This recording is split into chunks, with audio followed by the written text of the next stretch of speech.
Happy New Year, plant lovers. Thank you for taking a journey with Black Butterfly. This is Takia. I'm hoping you're having a happy new year so far in 2019. So today's video is about humidity and how to take care of these plants in the wintertime. I know that for some of you, if you're like me, you have a home that is pretty dry, the humidity is probably below 30%, and you may see some crispy edges around your plants.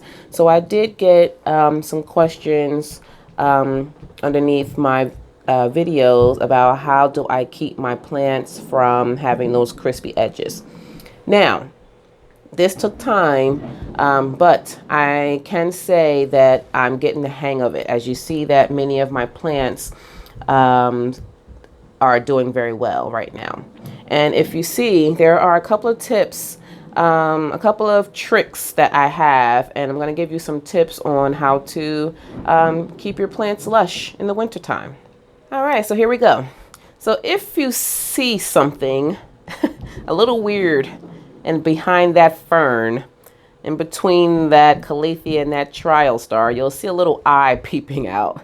And if it looks creepy, then do not be alarmed. But that is actually my daughter's old humidifier that I used to keep in her room when she was a baby.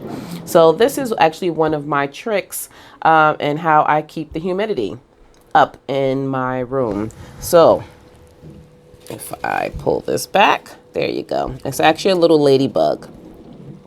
So I fill that up probably once every 2 days, and it provides that cool mist, and it actually provides enough humidity for both rooms. So this is the dining room, and then in the living room, it's providing enough humidity for both rooms. So if you do not believe, if you're a skeptic, I wanted to do a little test on the humidity. So right now I have a humidity monitor, and if you have a problem with your humidity, then you definitely want to keep up with it and get one of these monitors. I got this at the Home Depot or any of those big box stores. So right now the humidity in my home is 47%. The highest it was so far is 49%. Now that's pretty low for my house, but it's really cold outside. It's actually 19 degrees Fahrenheit. Outside, and so this is the best. So I'm really happy with this amount of humidity so far. But you actually want to keep a humidity monitor so you'll know how your plants are doing. So what I'm going to do is I'm going to turn off the humidifier, and I'm going to give it some time, and I'm going to give you in the meantime a trick, another trick that I use. So let me turn this off.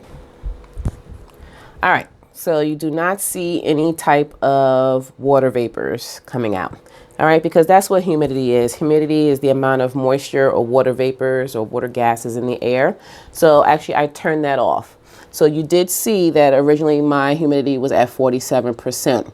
So I want you to just take a little time with me, and I'm going to show you that it's going to start. Oh, there it goes. It's starting to drop already. So once the humidifier went off, the humidity actually is going to go down pretty quickly. Another trick that I have is that I get these water fountains. So I have this one. This is a pretty old one, and it's actually a little Egyptian one, but actually keeping this this water fountain here also helps with the humidity, because when the water starts to dry up, the gases go up in the air and it creates that humid atmosphere as well. So those are the two things that I use in this area of the house, because this is where I have most of my tropical plants at. And of course, these are the most humid loving plants. So I keep this area, I keep them also close together. That's another tip, is to keep your plants bunched together, because when you do that, then they also create a humid environment. So first tip, humidifier. Second tip is to get you a water fountain. A third trick is to mist them. So I'm going to mist them, and I'm going to also show you how the humidity is going to go right back up. Okay, so here we are. My humidity right now is at 46%. It did drop 1% since I've turned off the humidifier. So I do have my little watering spray can that I use to spray my plants. And this is another way to keep the plants nice and lush, keep the edges from getting all crispy. So if you saw that it was at 46%, let me show you. So I lightly mist my plants.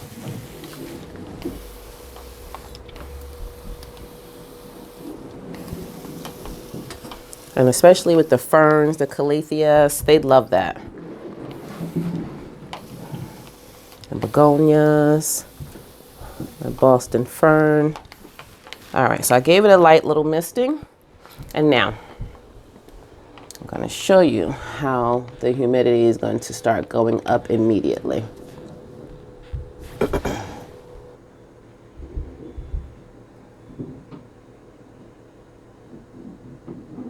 So right now we're at 46%. There we go. So as you see, just spraying them a little bit a day, a little bit of times a day. Don't drench them too much because you don't want to cause any type of leaf rot, or anything like that. And make sure that you're not spraying plants that have like a velvet soft texture to them, because then they'll also become rotten.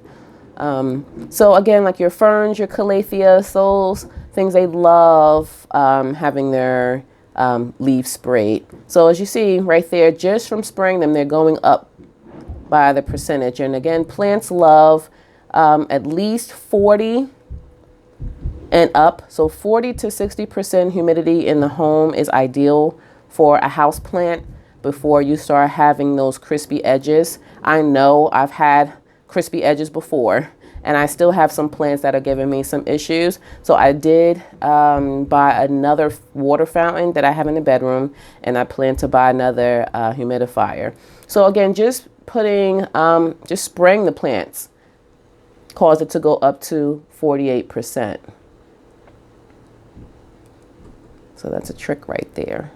So what I'm going to do now is I'm going to turn on the humidifier, and let's just see how much of a difference that makes. Okay, here, so I just turned the humidifier back on, and remember it was at 48%. So with the humidifier and the water fountain, okay, so now here we go. So let's just see what we get. So right now it's at 47%. And I know how it is to have a really, really dry home, especially with these heaters these days. Makes your home very dry. And you could tell because the dry air also affects us as humans. It affects our skin. It affects the way that we breathe. Our nasal passages, the mucus dries up in our body, makes us very congested. Sometimes people get nosebleeds. So humidifier not only takes care of the plants, but it takes care of us too. It takes care of our skin if you have problems with dry skin. So it has a lot of benefits than just plants. So I don't want you to think, why should I buy a humidifier just for a plant? But it benefits us as well. So if you think plant leaves get crispy, what do you think happens to our skin? So right here is, as you see, the humidity has gone up and a couple of percentage right directly in front of our face, just by turning on the humidifier, by keeping this water fountain full of water, and also by spraying the leaves. So as the water evaporates from the leaves, it's going to create a humid atmosphere, and there's the result. So there's your proof that those are some things that you can do for your longevity of your plants during the winter. So here's my proof. I don't have any casualties yet. They're not getting crispy yet. So I'm doing well in this area. Now over here, I don't have any problems with the crispy edges or anything like that in here because I have a lot of succulent type of plants, and they like this type of heat. They don't really care about that. And these produce heat. These are not LED bulbs. These are actually compact fluorescent T5 bulbs or something like that. So this heat with the plants being bunched together, as you see, it's not causing any harm to the plants at all. So I may get a maybe a fountain here, but I'm not having any problems in this area either. So I'm gonna show you where I have another fountain in my bedroom.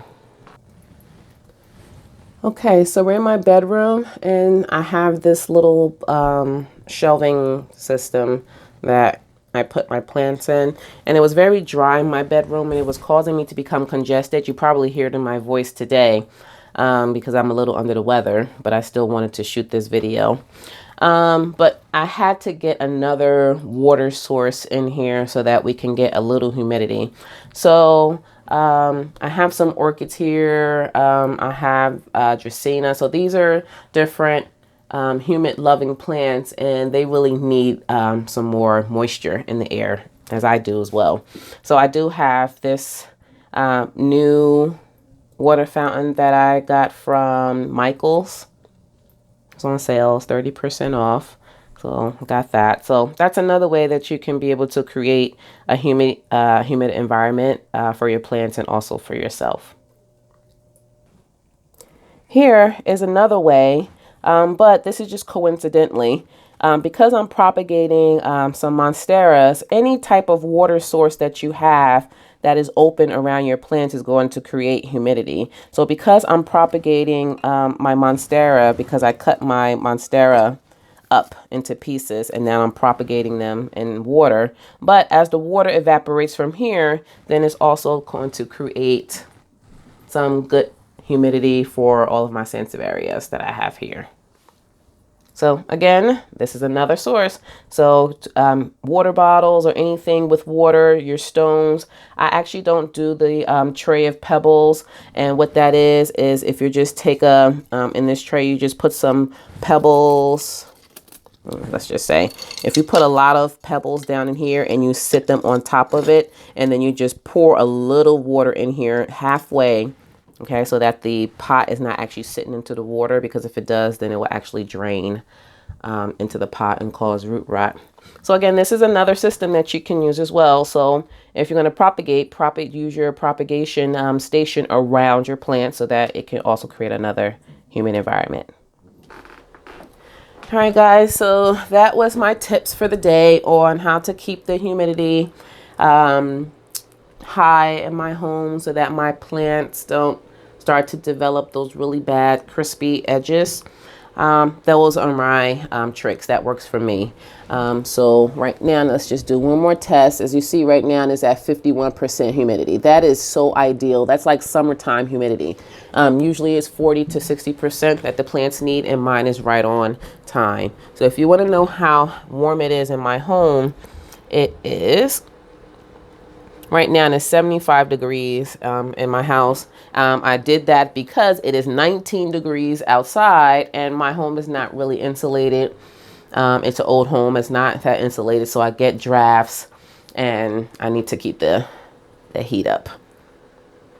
So I hope you liked this video. I hope it helped you because I did get a couple of questions from some subscribers. Again, thank you guys for subscribing. Thank you for all of your comments, your questions. I love speaking to you guys.